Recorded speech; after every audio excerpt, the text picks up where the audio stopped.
Hi there, I'm Dr. Amber Belt and I'm the medical director at Aspen Integrative Medical Center in Flagstaff, Arizona. And today I'm recording from my backyard. And this was supposed to be a YouTube live video, but I had a little bit of technical difficulty. But what I wanted to do was give you a sneak peek on a plant walk webinar series that I'd like to start, and I thought I'd start in my backyard. And I'm gonna sit down and get a little more comfortable here. And there are a couple of reasons I wanted to do this little plant walk webinar series.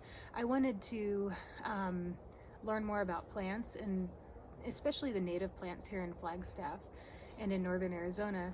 And one of the best ways to do that for me is to put a little pressure on myself to teach about those plants, and then I definitely have motivation to learn that way. The other reason is because I think it's important, you know, for all of us who live here to know about our plant life and what the plants can and can't do. You know, with all kinds of natural medicine, there's a lot of misinformation out there. So, you know, clearing that up is great. And then just engaging people. You know, the webinars are going to be in like a Zoom setting, so we'll be able to talk to each other live. And it's just fun to have those conversations, especially since we're all so isolated right now. You know, it's just a way to kind of create a little bit of a community and to connect with people more. Okay, so today's plant I'm going to talk about is the mighty dandelion. And dandelions, you can see I'm kind of tried to sit myself somewhere where I was surrounded by them. And dandelions have had sort of a rough time. I think I would like us all to agree that dandelions aren't this noxious weed that we need to get rid of and obliterate. If you think that they are, I would like to take the opportunity of this recording to convince you otherwise. Dandelions are incredibly versatile. I'm gonna grab my notes here. And we can use dandelions as food, and we can use them as medicine. And those are the two categories I'm gonna cover with the dandelion today.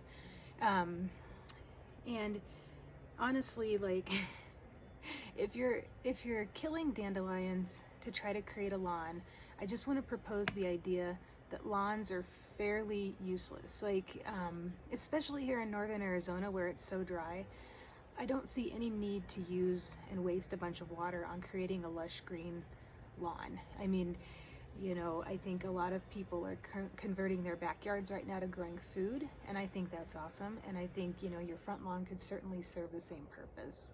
And also, with lawns, you know, a lot of times we're spraying pesticides and herbicides on those lawns, and generally those things are toxic. You know, if they're toxic to a bug's nervous system, you know, in a larger quantity, they're going to be toxic to our nervous systems too, and, you know, whatever area they decide to hit on that bug or that plant. So with that being said, I do want to point out that if you're harvesting dandelion from your own yard or from anywhere, you have to be careful that you're not harvesting something that is, you know, sprayed with something kind of nasty. Now, in my yard, we've been in this house 8 years. There hasn't been any pesticides or herbicides that have touched, you know, any of the plants in my yard, front or back. So I feel, you know, pretty safe here, harvesting my dandelions. And I think I'm ready to move on to food. And if you guys have questions, feel free to ask them in the comments. I'll do my best to answer.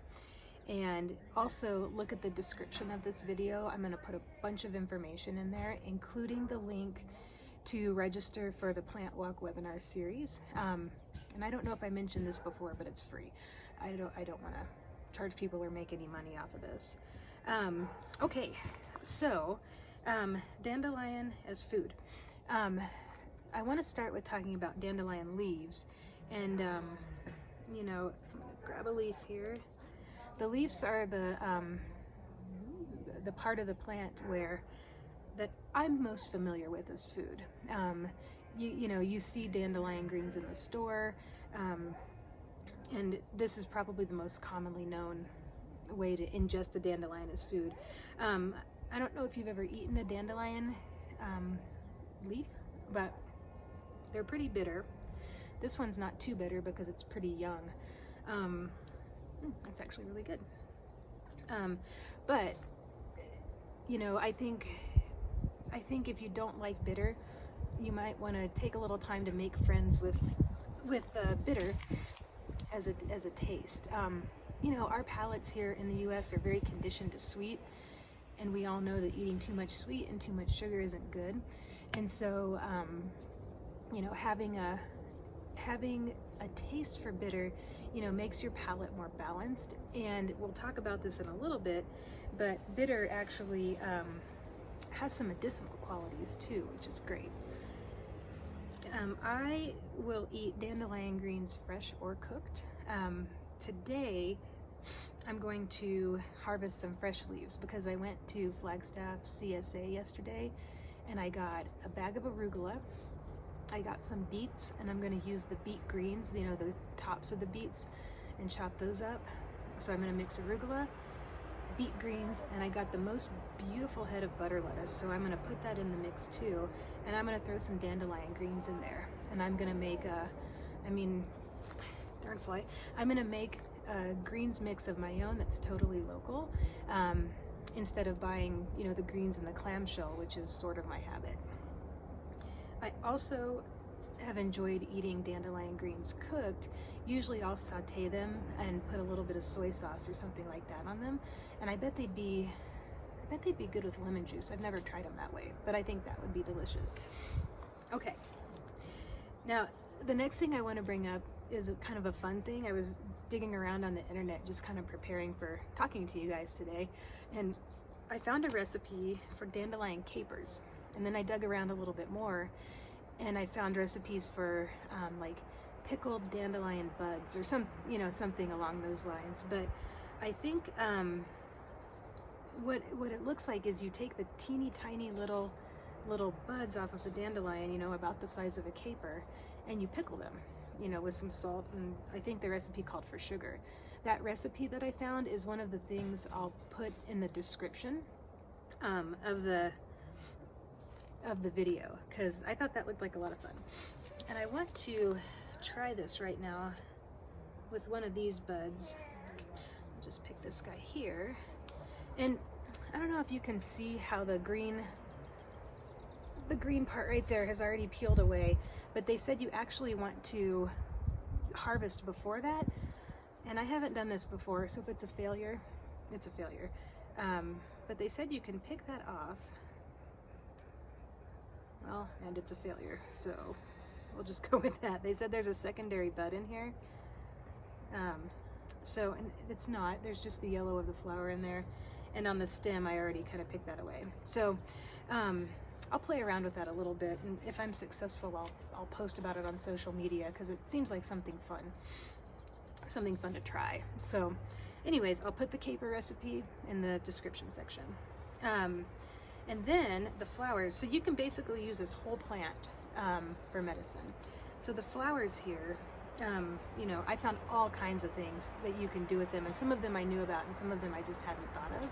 Like I hadn't thought of making an infused vinegar with dandelion flower. I hadn't thought of making a dandelion flower syrup, even though I know you can make herbal syrups of all types. Dandelion flower jelly. I don't know, that'd be kind of a cool one, because I'm sure the color is nice and bright and yellow, and might, you know, even just emotionally feel really good to eat that on a cold winter's day when, you know, you're kind of doubting that spring's ever going to come back. All right, and then dandelion wine is one that I've heard of, and I'm not familiar with it, I've never drank it, but you can also make dandelion mead.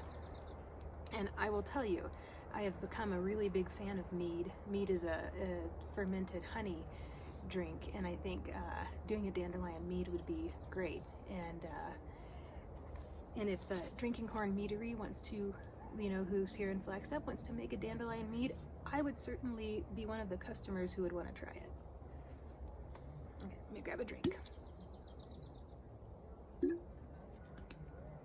Okay, and last but not least, dandelion roots. I've only had dandelion roots roasted and kind of ground into a coffee substitute. But apparently you can steam them or you can just chop them and eat them fresh. I don't know, I think my motivation to harvest dandelion roots would be less than it would be to harvest the greens or the flowers, because digging up those roots is a lot more work. But my yard is full of dandelions, so I think I will try it this year. And with all of this talk about dandelions, I do want to point out that eating an actual real food like dandelion, or anything that you can identify and isn't in a package, you're going to feel better. You're going to have less pain. And I work a lot with pain in my practice, and definitely when people's diets improve, they're in less pain, they have more energy, their immune system is better. Just overall, they feel much better. And maybe it's it's a lot of things. It's eliminating the processed foods, but foods like dandelion have a ton of iron and other trace minerals in them, that feed your body correctly. Okay, so medicine, using dandelion as medicine. So I was perusing one of my plant medicine books. This is one of my really good ones, and Bill Mitchell, the author of this book, who died several years ago, he actually uses a tincture of the whole plant, so flowers, leaves, and root, as a springtime tonic. And if you don't know what a tincture is, it's basically putting parts of the plant in alcohol and letting that alcohol extract the medicinal qualities of the plant. And so he throws the whole plant in a jar of alcohol, essentially, and then there's certain ways to make tinctures, and you can certainly find that online, but you can use that as a spring tonic. And I think one of the points he was making is that dandelion is rich in iron and it's rich in minerals. So, if your diet's kind of gone south over the winter, you're going to get the minerals, and you're going to get the nutrients, but also you're going to get the medicinal qualities that we find in the root and the leaf as well. And the root and the leaf are the ways that I use dandelion in my practice for patients. I use the root far more than I use the leaf. Now, what I want to mention too is, if you're interested in buying tinctures, I strongly encourage you to buy local. I love Winter Sun Trading Company in downtown Flagstaff, and I just, I want to put out there that they've been around almost as long as I've been alive, and the herbalists there really know what they're doing. They know their stuff. So instead of buying, from somewhere like Amazon, go to your local herbalist. They have the experience, they have the expertise, and I really trust Winter Sun Trading Company. That's where we get a lot of the tinctures that I use in my office for patients. So I'll put their link too in the description for this video, because you can order online or you can pick up curbside right now. So that's that. Ooh. I've got yellow dandelion dust on my pins. Okay, so dandelion root. Generally, dandelion root I use for a lot of things, but generally gastrointestinal issues. Maybe even more specifically, I'll put dandelion in a formula for the liver. Part of the reason is because that bitter taste of dandelion stimulates bile flow, and it's a cholagogue, so it stimulates bile flow from the gallbladder itself, and it's a choleretic, so it stimulates bile flow from the liver too. And if you can get your sluggish liver moving and detoxifying correctly like it does, and creating more bile where the waste goes to get excreted from your body, you're generally going to feel better. If your body's detoxification processes aren't working correctly, that's certainly not a recipe to feeling good. So, I wanted to mention that I found that two of the components that create that bitter and promote that bile flow are taraxosterol and taraxanoic acid, and I thought that was kind of interesting. So dandelion root is also a mild laxative. And so one thing that bitter taste does is it sort of stimulates the motility and the peristalsis, that squeezing motion of your whole gut. And that will help to work as a mild laxative and to keep your bowels moving correctly. So let's say your liver does its detoxification processes. It creates bile that has some waste product in it.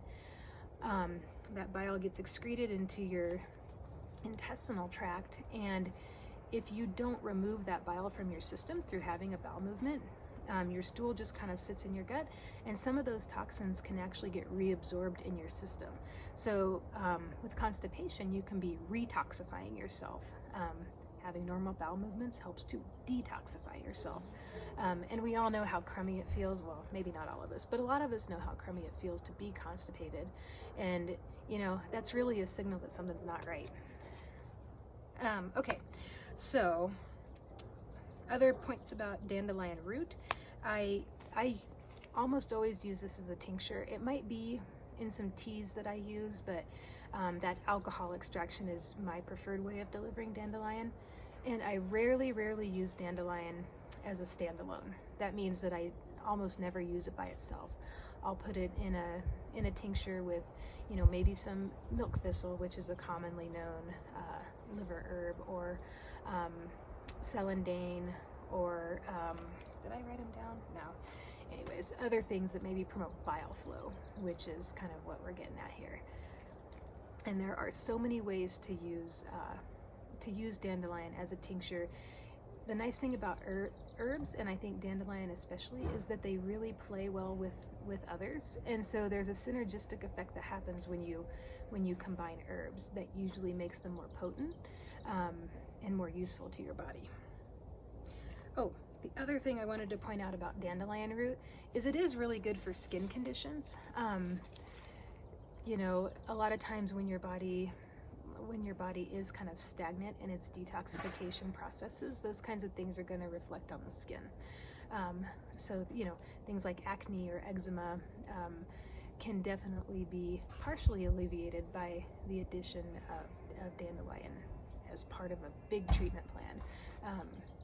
Because a lot of times with skin conditions like those, your diet needs to be modified too. You can't just take an herb and expect it to magically erase all of your problems. Okay, let's see. Now, the other thing I wanted to mention about dandelion root is a few cautions. So since the root is working to promote bile flow from the liver and from the gallbladder, if your bile duct is obstructed or your gallbladder is acutely inflamed, you're going to want to use a lot of caution around using any herb, including dandelion, that's going to kind of push the liver, even gently, to produce more bile. You might be creating a situation where you're making things worse. And I mean, that's one of the reasons why you want to work with a practitioner who's experienced in herbal medicine before you take herbs. The other caution with dandelion is acute inflammation of your gastrointestinal tract. And also, if your intestinal tract is obstructed, you don't want to be taking a bunch of stuff, including dandelion. If you think about that peristalsis motion I was talking about, if you have an obstruction in your GI tract, probably not the best idea to get that motion going through your gut. So just some cautions. People think, not everyone, but a lot of people think that herbal medicine is this perfectly safe, innocuous thing, but that's not always the case, and you have to kind of use these herbal medicines and just like any other type of medicine, you have to be smart about it and have some experience, which is why you work with your naturopath or your herbalist and really do the right thing for your body. Okay, briefly, I want to talk about dandelion leaf, which I already took a bite of, and it was actually really good. So dandelion leaf, in a tincture form, I use it as a diuretic, and what a diuretic does is it relieves swelling. like there's medicines like Lasix that are diuretics, and you guys, if you've ever taken a medicine like Lasix and you've been, you know, swollen in your ankles or something like that, boy, does it increase your urinary output and it knocks that swelling down. Dandelion leaf does that. It relieves that, it increases that urination, and I have used it in the past as part of a formula with other herbs. Again, you know, they work well together to decrease swelling. So, and you know, for puffiness, I like it especially in the spring and summer for people who, you know, they get puffy when they're hot and they get a little boggy like that. And if we're working on other issues that are underlying, I'll use that for temporary relief. I'd rather, you know, resolve that swelling altogether than put a band-aid on it, but sometimes it keeps you comfortable in the meantime, you know. Okay, so that's my short story on dandelion today. I think for the webinar, what I'm planning on doing is taking anyone who is interested out in the woods by my house, or, you know, other places in northern Arizona, because who doesn't want to be outside this time of year? It's gorgeous today. And taking you on an actual plant walk with me. Now, there's the potential for some slapstick comedy because I've been known to trip, and I usually recover, but who knows? So if you like a little comedy, that could happen. And I think it's just fun to be out and about in nature and show you guys the plants in real life and in action. I will put the address to the webinar. It'll be a Zoom link in the comment section of this, not in the comments, in the description of the video. And I'll be posting it various places around social media too. I will put the registration information for the webinar on our website, which is aspenmedcenter.com. And while you're there, if you want to sign up for my email list, that's great. I will probably send out the link to my email list a couple of times. And what I'd like to do is get started on Saturday, May 2nd. That's when I set the meeting up for, and I think it'd be fun. Around this time of day too, it's not quite too hot, and the plants, it's sunny enough where the plants are blooming. I kind of had to wait till 10 o'clock, to do this one because my dandelions didn't open up until after 9. So, all right. And let's see what else. I also wanted to mention, let's see, I'll put the link in the description of the comments for the webinar. I'll put it on our website. I'll post it on social media. The Instagram for my office is at Aspen Integrative, and my personal is at Dr. Beltsander. And I put different information on those two different Instagram pages. And then Facebook, you can look for me under Amber Belt, and you can look for my office under Aspen Integrative Medical Center. But any way you can find me is fine. I'm going to be posting this link to the webinar in a lot of places. I hope you enjoyed sitting in my yard with me and chatting. You can see my raised beds behind me, and over there in my yard is a lot of soil to put in those today. So it's going to be a fun day to play in the dirt. All right, I hope you enjoy your day, and I hope to see you at the webinar. Okay, so after I finished recording the video, I looked at it and I realized that while I could see the dandelions in my video, that you couldn't see the dandelions. So I wanted to actually show dandelions in my dandelion video, you know. Here, would you take this? Thank you. So let me see. All right.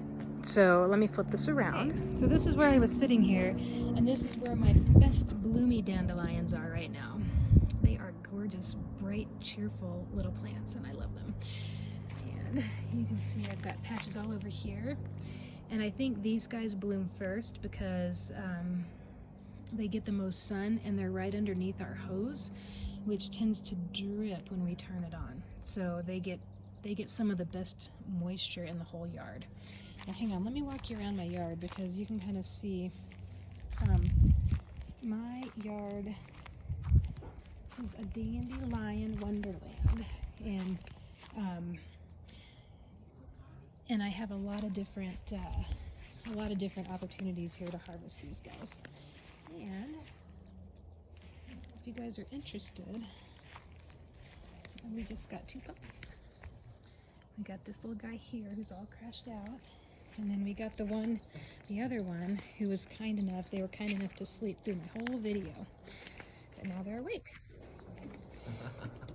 So I'll try to have the puppies make guest appearances too. Okay.